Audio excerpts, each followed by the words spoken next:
The highly overlooked and often forgotten Metal Gear Solid Ghost Babel is a special kind of Metal Gear game. It's a reimagining of the first game that doesn't have a place in the main storyline, but regardless, the penultimate Metal Gear fight is surprisingly intuitive. Having you lay explosives on the floor before getting stomped so it takes damage just fits right in on the Game Boy Color.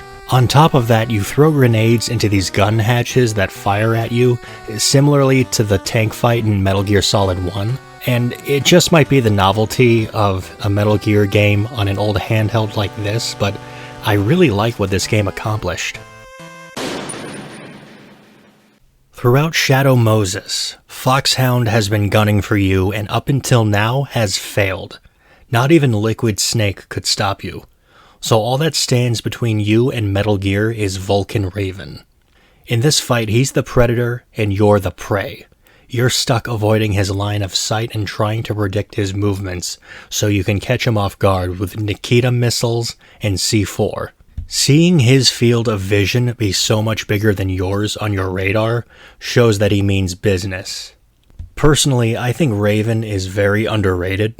He puts in just as much effort into killing Snake as Sniper Wolf and Liquid, and is incredibly imposing. Ocelot in his quote-unquote prime was something to behold. Seeing him so excited to duel made me want to match his energy. You're able to utilize the terrain to force him out of cover, and I like how whenever one of his underlings tries to intervene, Ocelot scolds them for ruining his one-on-one with Snake. This fight is full of so much character, and I feel much more involved in it. Ocelot actually valued Snake's input whenever he crossed paths with him and really wanted to impress. He was truly honored to be the first one for Naked Snake to overcome in order to be the new big boss.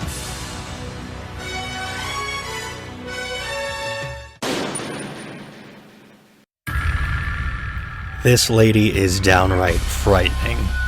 The constant laughter you hear in the background and the different camouflage she uses to ambush shows that she lives up to her name and then some.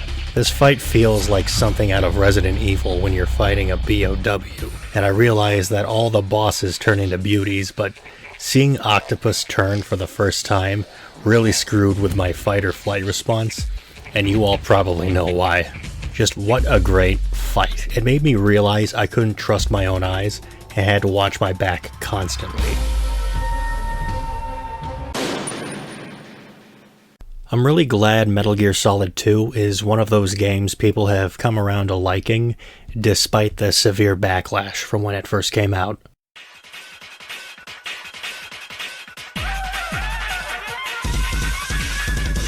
Jack's surrogate father and former president of the United States, Solidus, is the estranged third child of Big Boss, meaning he should be just as deadly. Depending on how much of the story you've been paying attention to, Solidus is merely a pawn in the Patriots' grand plan, meaning even if he won this fight, it would be a hollow victory. And yet, the same could be said for Raiden. But regardless, he needs to take Solidus down for all that he's done. And you bet he'll be coming for the Patriots next. Psycho Mantis needs no introduction. He's a manipulative tormentor that aims to drive Snake crazy with his mind-reading powers and threatens to kill Meryl right in front of him. His fight is memorable for the many ways he messes with your TV and your controllers, and you know the guy is a threat when he reads your memory card data out loud as a power move. Of course, it's pretty great to switch controller ports to throw him off, kind of like you're getting on his level by cheating too. It's like Snake said, "A strong man doesn't need to read the future. He makes his own."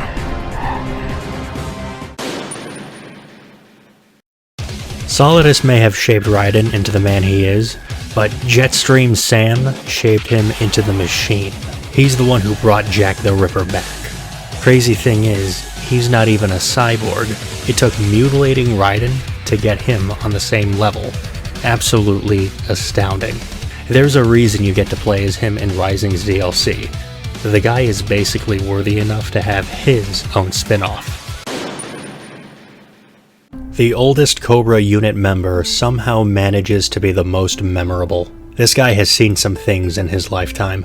His fight teaches Snake how to stop being the prey and to become the hunter. You all probably know how you can cheese this fight by sniping him from his wheelchair, or quitting the fight and returning to it 2 weeks later to see that he died of old age. But the fight itself is worth that extended ladder climb. This old-timer blends in with his environment pretty well, but if you pay attention you're able to see his scope's glare, and you can circle around the area to get the drop on him. You can even shoot his pet parrot so he doesn't have a spotter. All I'm saying is, maybe we should make his last battle one for the books. Senator Armstrong is quite possibly the man responsible for bringing the Metal Gear series to a wider audience with this one line. Nanomachine, son! The game wouldn't be the same without it. Like Sam, he's not a cyborg, he just has nanomachines to help with protection.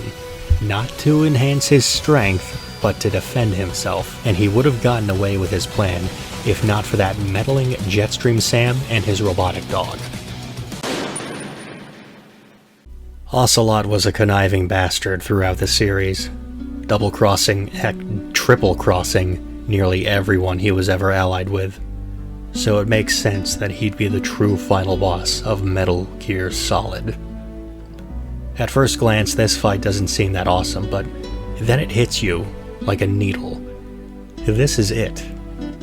This is the end of Solid Snake, of Ocelot, of war as we know it. Seeing those two life bars change from modern to classic designs was the cherry on top. There were no explosions, no sword fights, just two men engaging in hand-to-hand combat, winner take all. Rest well, Shalashaska.